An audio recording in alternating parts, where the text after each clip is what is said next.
Hello, my name is Luv, and I have decided to live out loud to share my growth and evolution journey. And so this is day one of a vlog. I don't know how long this is going to go. Um, I'm just following this, you know, inclination to share, this inspiration to share, I should say. And so, with that, I want to start out with this experience I just had. So, right now in my experience, I am processing all of these beliefs around lack and worthiness and all of these things, big, big themes. And I would listen to different, channeled messages, different thought leaders, spiritual leaders, and they always talk about love, and that's my phone. Talk about love and all of these things, and about how we create this and create that. And I was like, that don't make sense. Why would I? Why would I create that? Why would I create struggle? Why would I create all of these things? It doesn't make sense. None of it makes sense. Make it make sense. And I have been given those same messages. So it wasn't that, whether it was Abraham Hicks, or it wasn't that these channelers were saying something that was a foreign concept to me, but I was angry about it. Why do some people they're born into certain situations, they're born into pain and into these very traumatic experiences, abuse, and all of these things. And one of the messages that I got, so last night I was in the thick of it, right? And I don't even know what triggered what, because that happens, right? Just something happened and it triggered a thought in me, which triggered an emotion, and then I was somewhere really thinking about these ideas we have um, around lack, around what we deserve, around what's possible. All of these beliefs, these seeds, these stories that we come in with and that we perpetuate, because essentially, our beliefs are feeding our experiences and vice versa. And so then how do I interrupt the patterns? Am I meant to interrupt the patterns? All of these things. And, um, oh, I know what it was. I was listening to a channeler on Next Level Soul, and she began to speak of, we always have her and the host, with Alex, we're talking about, yeah, we have challenging times, we have struggles, we have this, but we always have what we need. And I felt this anger. I was like, some of us, you always had food, you always had shelter, you had this, but some of us don't always have what we need. And this resentment and this anger for this very generalized message that nobody means any harm by. It's all good, because everybody's experience is valid. But there are some times and some people that it doesn't seem like they have what they need at all. They don't have the food. They don't have the money for the rent. They go home. And let me tell you, okay, that had been a part of my experience as well. And so I started writing in my journal. And while I was writing in my journal, I got this message about that whole thing around need. And I got the message very strongly that every soul's need is different. Every soul's purpose in this incarnation is very different. And in essence, we all do always get what we need.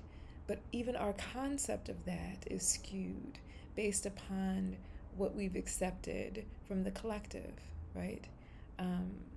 What we think is all right, what we can rationalize and make sense of. And our souls and their stories and our journeys are so much richer than that. And then I just, I understand it. I can understand it. But to really receive it into my being is something different. And then I was given this, I guess, scenario, right, of a person who is houseless. They don't have a home, and they're out in the streets. They're looking for food. They're doing this. They're doing that, and we can rationalize, meaning people on the other side of that, anything we want to about what got that soul there, right? Oh, that person is crazy. Oh, that person's on drugs. Oh, we can do all of that, which doesn't really help anything. Or we can understand it as their soul's mission and journey to experience something, right? There's a whole theme around this. And then their soul giving other souls, other beings, other people, the impetus, the opportunity to step up and step into mission in the way that they're called to in this particular incarnation. And so we're all feeding each other, right? We're all feeding each other, right? And so I got it. I said, okay, I get that. Still don't like it. I don't like it, but I get it. I get it. And then I got a visit. And I say visit for a reason. So everybody that knows me knows that my Aunt Grace, who raised me and so many others, she was the matriarch of my family and one of the matriarchs in my family, and did so much for her brothers and sisters. She raised, helped raise their children and their children's children and so on and so forth. By the time I came along, she was already in her senior years. And she was like my great aunt, I believe. And so and she's since passed, but consciousness is never something that is destroyed. It never really goes away. We never really go away. And so she's always with me. Her energy is always with me. So she visited me when I was contemplating all of these things and thinking about the injustices in my own life that I felt very strongly about and others. And she put her hand on my chest. And there was nothing but this gold light that just emanated. As I speak of it, I feel it and I receive it. And it just expanded and I felt her love, and I felt her love as a gift to me. And the message that this is what it's about. This is what it's about. It's about that feeling. Remember this feeling of love. Remember this. Come from this space with everything you do. And I started to feel in my body in certain places, where I was holding this anger, this resentment, this tension. I was then guided to move that feeling around into this portion of my body or this portion of my body, my mind, the thoughts that were coming. And I did it. I just focused on that place and on that feeling and allowed that feeling of love to move wherever it needed to move. And I was just so filled up with this love, with her presence, with all that she means to me, that it was just so easy. This is what she inspires in me. And the only thing that existed in that moment was that moment. The feeling, the visceral feeling of love. And we hear all the time, everything is love, it's all about love. And I am into energy therapy. I'm an intuitive healer. I'm an intuitive. I do all this. I love it. I'm an artist. I'm all of these things. And so, but there are levels and layers to this understanding. And I started to really sit with myself and come into the realization of the fears I've been holding on to and the ways in which I wasn't giving myself grace, right? Thinking of all the places that I felt like I should have been by now, the experiences I should have had, especially once again, me really moving through what's surfacing, the manifestation of the beliefs of lack that seem very real in my life. Where am I going to get this money for the rent? Where am I going to get this money for these bills? Okay. Where is I keep on moving. I keep on doing this and doing that. But, when is it going to change? Even that. And so much came about. And so I got this very real message again of, now see this love that you're now learning how to really give yourself, allow, really, that same love. I want you to focus on your bank account. That was my face. How am I going to love that? That's frustrating. It's not what I want. I'm not where I want to be. But I got that message very clearly. Focus on that and send it love. Send that employer that you really wasn't feeling. Send them love.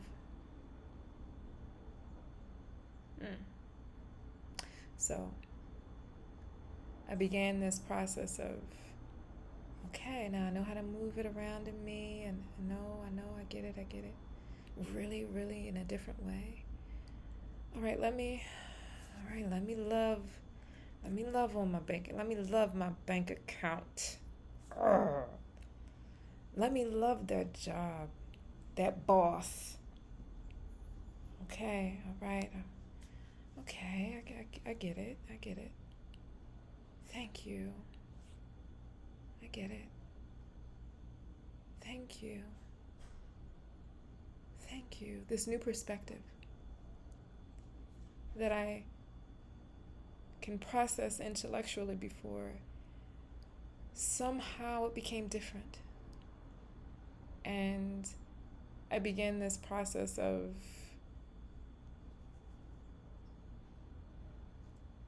really loving it, really taking this time to love what I'd made adversity, because I understood that this all of it was always an opportunity for growth. And I began this process again and again of just thanking and loving. And I fell asleep doing it. I felt great. Fell asleep doing it. I woke up, I was fine, and then something came through. Something came through. I'd just gotten paid. And then I had some automated withdrawals, and I usually don't do it. It's a whole story. It's not here nor there. Anyway, then I was like, see, just when I move one step, just frustrated. And of course that sparked something else, and here I am in this place of frustration, and I was just like, none of this is truth. None of the suffering is truth, actually.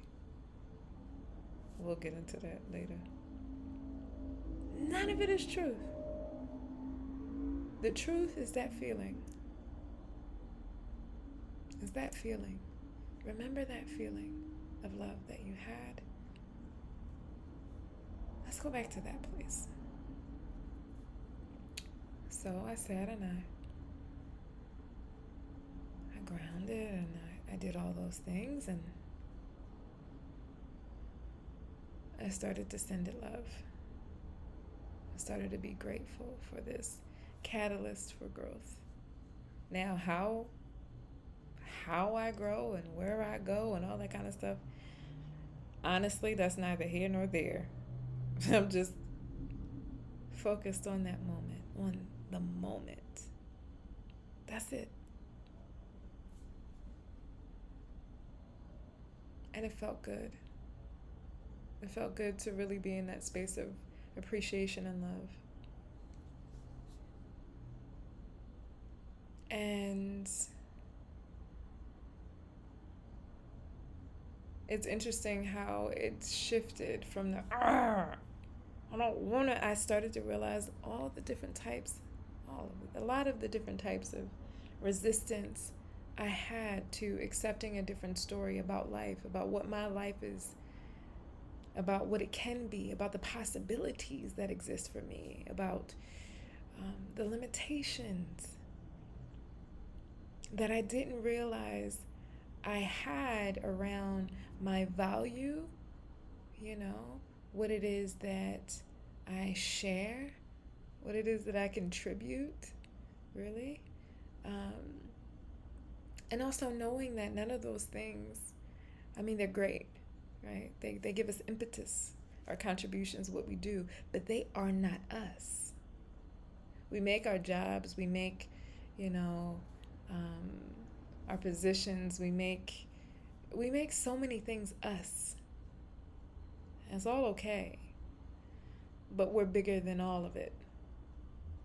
Even bigger than the race that we're born into, any circumstances you're born into, rich or poor, whether you have a tendency, inclination for depression, or you're just the bubbliest thing that there is, right? We're so much more than the boxes that we place ourselves in. And so, I don't know what to call it. Maybe this is the Luv Experiment, perhaps. I'll call it that for now. The Luv Experience. I don't know. But I offer that to you. There's so much information, there's so many videos, there's so much out there about what things should be and how you need to manifest and how this and how that, and that's not everybody's story.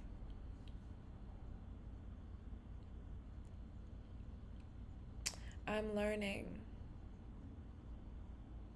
about how integral the stories are that we tell ourselves, the seeds, which are the beliefs that we plant within ourselves. And I'm also learning how to not perpetuate those things and make them bigger. Because we are creating our experiences, whether we want to receive that or not. Whether we want to accept that or not. Because, once again, some of us have really challenging experience. Not some of us, all of us. In our own ways. But I'm being vulnerable about my experience because it might help somebody else in their experience as well. It's hard to hear, don't worry about the money, don't worry about, this or that, whatever the case may be, when everything that you see, everything you're surrounded by, your experience is saying something completely different. It's saying, oh my gosh, how am I going to eat? How am I going to find this? That survival mode. For some of us, is really very, very present. And even in this time, I'm offering myself and anybody watching this a new perspective. And I want to hear, what your experience is, what your thoughts are around this, how you're going about your journey and alchemizing, your these feelings, these thoughts, these things that come about in your experience. How are you alchemizing? I want to know. So thank you for being witness. I love you. And I send you blessings. Gratitude.